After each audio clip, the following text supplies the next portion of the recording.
The centre has decided to remove all airfare price bans that were placed during the COVID pandemic, and with no price bans to operate within now, airlines can in fact offer deep discounts. So will airfares go up or will they come down? Vishnu joins us with the very latest. Vishnu?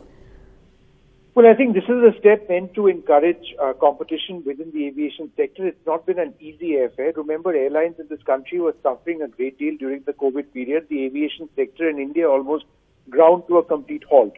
So to protect airlines, particularly those which were cash-strapped, essentially all airlines, the government placed a certain band. And in that band, while you could offer tickets at the higher end of that band, you couldn't go beneath a certain price. By not going beneath a certain price, you couldn't trigger a fare war, as it were.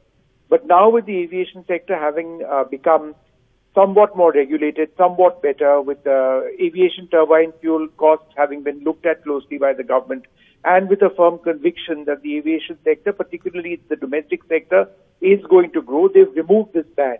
So yes, there is a possibility that, higher airfares that's an option of airlines. But I think in the present context, this has been done because this is a lean season. And therefore, it's been done to encourage airlines to get more passengers on board, possibly by bringing down prices. Now, whether this results in a fare war will have really depend on a case-by-case basis. But I would suggest that with this lower price band, that having gone, there would be some fairly serious discounts in the Indian aviation space in the next couple of days. All right. In a certain sense, good news then, Vishnu, because what you're saying is that instead of fares going up with this cap being removed, it's actually widely anticipated now that fares will actually come down. Just very briefly, Rishika, no one is going to increase fares when others are bringing their fares down. And sure. So there is an incentive now for some airlines to bring their fares down because that lower price cap has been removed.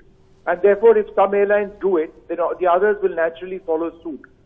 There are larger issues, of course, that, our airlines have a profitability margin which is absolutely minimal. Therefore, if you get into a price sort of war, it doesn't actually necessarily help the aviation sector or the airlines, but that's a larger issue. For passengers, the potential passengers in the country, it seems to be good news for now. All right. Well, good news in store for passengers with this price ban now being removed. It is anticipated that airfares will actually go down. Jyotiraditya Scindia, the aviation minister, tweeted the decision that's been taken, and he wrote that the decision to remove airfare caps has been taken after careful analysis of daily demand and prices of air turbine fuel. Stabilization has set in, and we're certain that the sector is poised for growth in domestic traffic in the near future. Thanks very much, Vishnu, for helping us understand the implications of that for the common man.